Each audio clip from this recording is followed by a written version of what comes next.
nothing counts except winning here and For me, it's kind of like that. Yeah, for me, I lose when I get second tomorrow. But that's my thinking now. I think tomorrow, if I did a good race and I did everything I could and I come second, I can respect also if the other guy was faster, but I will be disappointed. I want to win here. It's normal. But so at the moment, I don't want to think that one guy could be faster. I want to win. That's the objective. But in Rapperswil, 4 weeks ago, I got second and I had not a bad race, but the other guy was stronger. He broke the record to beat you. He broke the record of Michael Reller. Totally. By 3 minutes or something. Huh? Yes, and I couldn't be angry on myself because sure, I wanted to win with my friends and everything, but I had to say, okay, that was one faster. So what can I do to go faster next time? Exactly. But I was not too disappointed, to be honest, because I was more like, what can I do better? So you have a party tomorrow in any case? Yeah, in any case, because I will go. I'm really motivated for tomorrow, and I will give everything. So, but to be honest, I know that this suits me good. This course, I have doubts, but I'm also very confident. In a way that I know that's like a prophecy kind of already. Yeah. So it's different than Rapperswil. Rapperswil is just a race to prepare for this race. So here it's different. I cannot explain the feeling. Yeah. It's just. And what do you think about this old boy? Old boy is I think the grey. I washed the grey out of my hair. I've dyed my hair dark to get rid of the grey hairs. I have the feeling he's younger than me. No. I mean, for me it was great having him here the last few days. For me it's big motivation if he's around, and not at all, very easygoing. I really like it, and maybe he doesn't know, but with we talked a lot, and I always take some things out, and it's great experience from him to profit from that, and I just like positive people. That's for me the most important, to be around people who are positive. And that's great to have, because that's. I like being around, because I'm at a different phase to these guys, and I mean that. And for a guy who, I look back and think where I was in 05, 06, 07, it's where Ronnie is. You know what I mean? And I know what you're after. And you were around for that, Doctor. And I know that I was dominating in Roth. I was winning in Australia, and I was the same. 5 Australias, so what? Okay, I've got to win it. Yeah. But I want the one in October. And I know that pressure you put on yourself, and I know the selfishness of it, and I know the strain it put on my family, and I know the strain it put on me. It was anguish, but I look back now, and I'm in a different place. I can reflect now, and I just wrote a book about it, so I've just gone through this in my own head, where I am now, and it's motivating to see guys chasing it, and all my advice, as I said to you yesterday, is be selfish beyond selfish, man.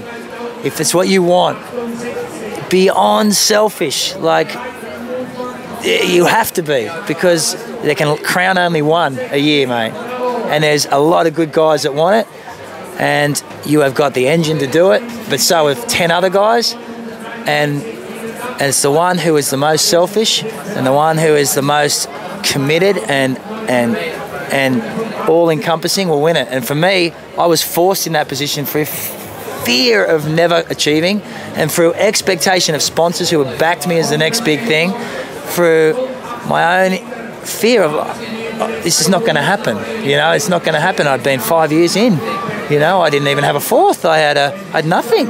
3 DNFs, and I was like, man, and I became almost internalized to the point of driving myself insane. And that's when I worked out my systems. I said, okay, I've got to do this. Okay, and I take from every single race, like this race tomorrow. Okay, where was I strong? How is this different to Kona? What do I feel in Kona compared to here? Why am I so strong here? Why is it the heat? I'm going to do a heat race. I need to access whether it's heat. Okay, right? And it becomes a project, and it needs to be that. Otherwise, you never know. And the more it goes on, the greater the burden that will become. If first is what you want in Kona, that burden will feed itself as well, and it becomes heavy, man. It becomes really heavy on your shoulders. And in 07, man, if you ever watch the coverage, I am crying from 2 miles out, and it's not tears of joy, it's tears of relief. I've done it. Yeah. Leave me alone. You know what I mean? I told you I would do it, and I felt that pressure from everywhere, but it was absolute relief. And then now, as a 2-time winner, 2010 was for me. You know, like I've already done it. This is about me, and it's to be around guys like you who are chasing that. I get inspired by it because I know what you have ahead. And I'm keen to watch the journey, you know, as a fan of the sport and a fan of you guys. It's exciting, and I'm not telling you because you're a friend. I think you can do it, mate. To be honest, I think you can do it. To be honest, I think when you say that that I can do it, I believe it myself. Yeah. But I know that the triathlon world, they really don't see me as a contender to win at any time. But I know what's in me, and the 4th place was good, was 4 minutes, and since then I had a few 15th place. But I feel like the people they don't think I can do it. You should take that on, because everyone lost faith in me. Yeah. I was nobody thought I could do it. Yeah, but too heavy. You were world champion already, short distance and everything. You came from another. I mean, I don't know why people signed you.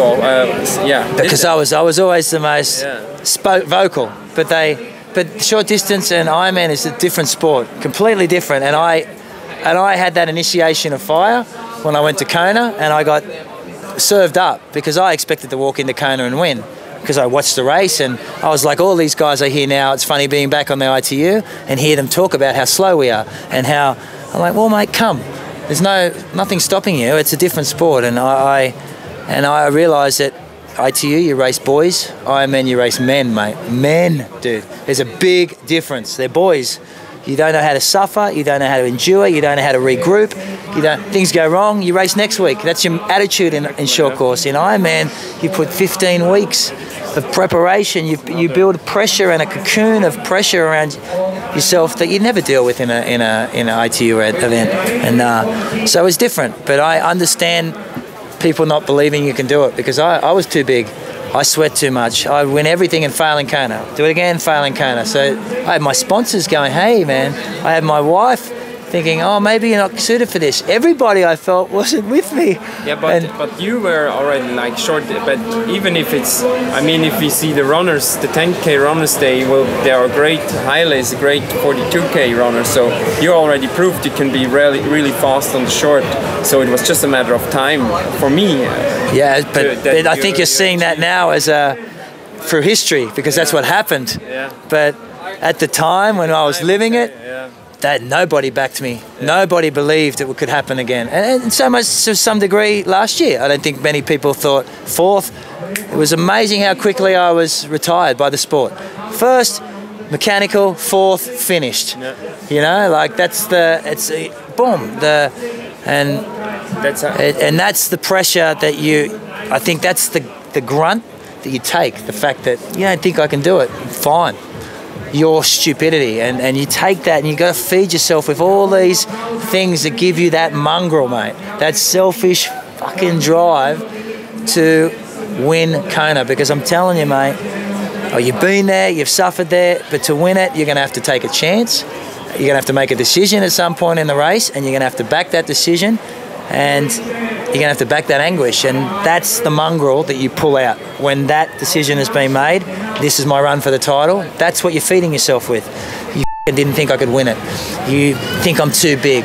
You said that I'm and I can only win Switzerland. They're the things that you drive you, man, because I'm telling you, Craig Alexander is an absolute mongrel animal. The Raylets have some desire, something burning them, and I can't work out what it is, where they get their fire from. And there's other guys like a Neko who's starting to feel the pressure of maybe not winning a Kona, and they're looking for that fire. You've got the new brigade coming in O'Donnell, who could come along and just at a raw, your first one always seems pretty easy. You could do anything. Yeah, mate, you've got Marino who's feeding that fight, like, and you're one of the players, mate. You're one of the guys who has to find that, be selfish. All I can say, you have 15 weeks, man, and I would want nothing more than to be standing there October 9, going woohoo, welcome you across the finish line. I would honestly would love that, and I think you can do it. And it's the next 15 weeks determines that for you. And this is just one step tomorrow in that journey to Kona, and it'll be good. So good luck. I hope so. Thanks. Cheers. I dominated the conversation again, as I always do. As usual. And I like that.